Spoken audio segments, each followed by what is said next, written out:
I don't know. Maybe they forgot the basic constitutional right, which is a presumption of innocence. Maybe they relied on gossip and materialistic values, chasing the dollar. As far as I know, that's the only interview Lucinda Johnson's ever given, and that appeared in the Ramsey Apologia JONBENET America in mid-1998 when they needed all the apologia they could get. I got nightmares in my head, I fear. Thoughts build up until I can't feel. My mind fills up into a creature, and it haunts me somewhere much deeper. I got nightmares in my head, I fear. Hello and welcome to True Crime Rocket Science.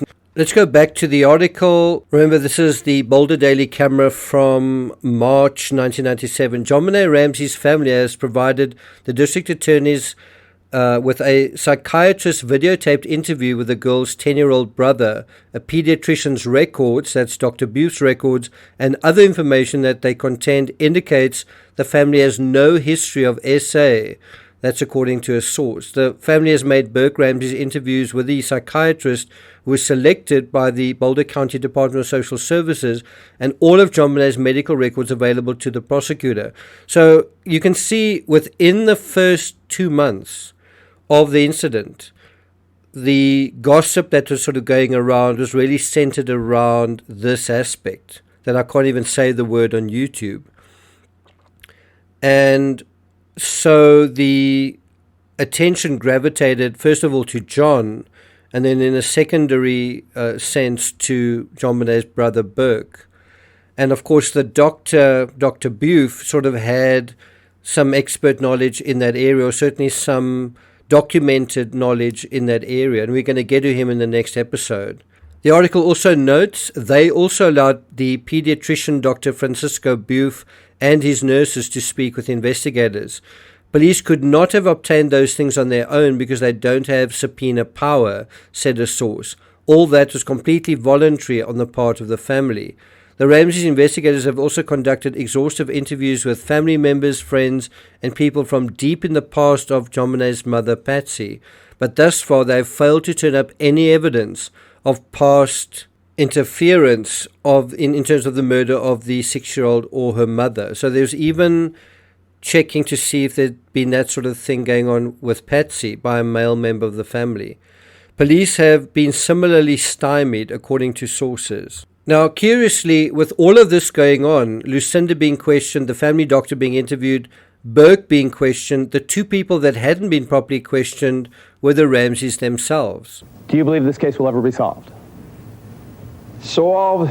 No. I think that it can still be, however, probed, and I think that the charges should be brought against both of the Ramseys, and I think that the police should do then what they would do with Mr. and Mrs. Jones and Mr. and Mrs. Smith. You play one against the other, and you move toward the truth. That's what you do. And that excerpt is from about the 57-minute mark from JonBenet America.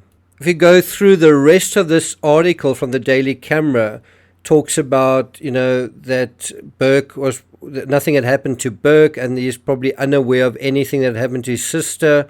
Goes on to look at JonBenet's two half-sisters. Had anything happened to them? Had anything ever happened to Patsy? All the women in the house, all the women in the Ramsey family, what were their experiences? They've gone so far as to query reporters about what they know and exhumed a 5-year-old, it's a strange word to use, dredged up really a 5-year-old autopsy report on Beth Ramsey. Can you believe that?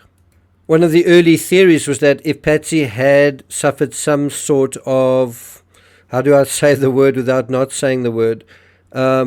If Patsy had experienced this sort of thing, they say it could have created a psychological complex allowing her to deny what had happened to her daughter and even to pen a false ransom note. Consider the overthinking that is taking place there. Again, at this early stage, look at what was coming out in the investigation. Two groups of handwriting experts, one from the Colorado Bureau of Investigation, the CBI, and the others, hired by the Ramsey family, have concluded that John Ramsey did not write the ransom note. So, although they are sort of gravitating towards John in terms of some of these charges, he already seems to be excluded as the writer of the ransom note, and that turned out to be true in the beginning and to the current date.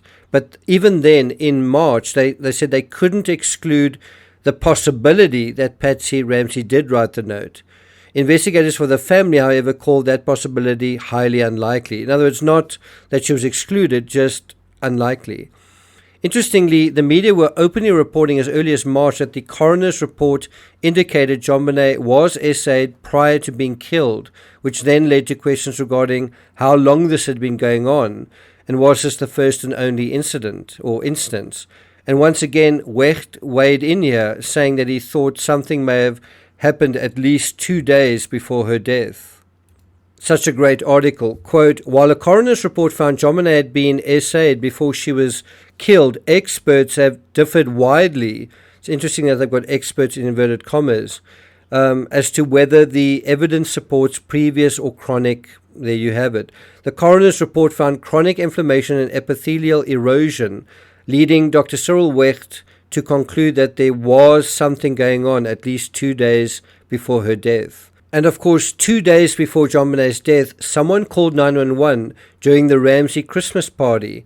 And didn't Susan Stein shoo the officer away from the door? And wasn't JonBenet in tears that day, saying that she didn't feel pretty, amongst other strange going-ons? At this early stage, you had certain doctors, even in this article, saying, you know what, poor hygiene can cause chronic inflammation.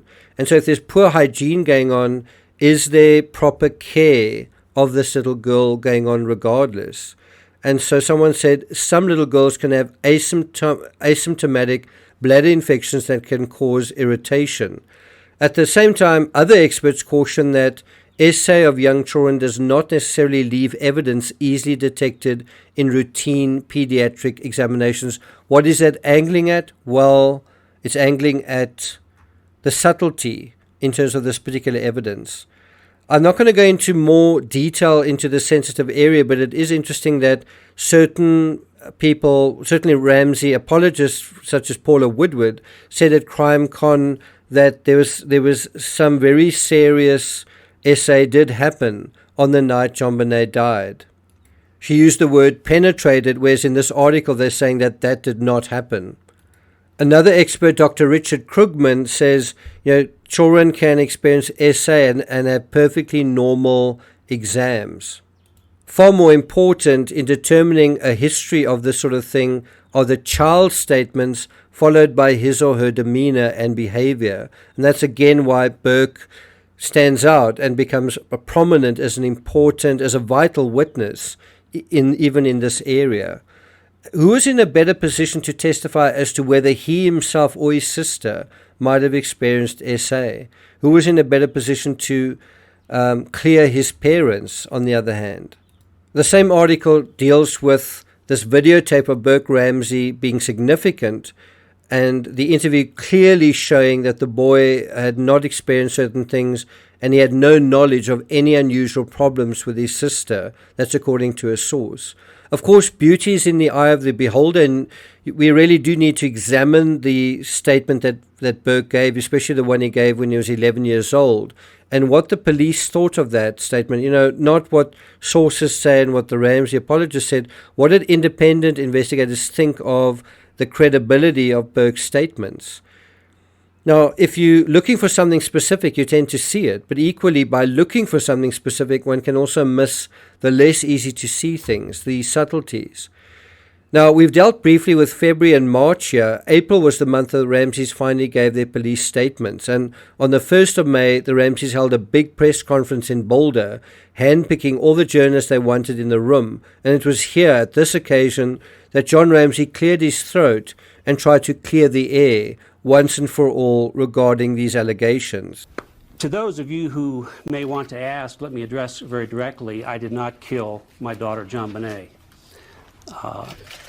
There have also been innuendos that she has been or was sexually molested. I can tell you those were the most hurtful innuendos to us as a family. They are totally false. Patsy Ramsey also said this. You know, we would like to think that we don't know anyone that we have ever met in our lives who could do such a thing to a child. You know, but they talked with us and said, please tell us names of people, you know, who may have been in your home at any time. You know, we just outpoured information just as much as we could try to remember, but... And that outpouring would implicate Santa Claus, the Whites, the housekeeper, I think the gardener, pretty much everyone.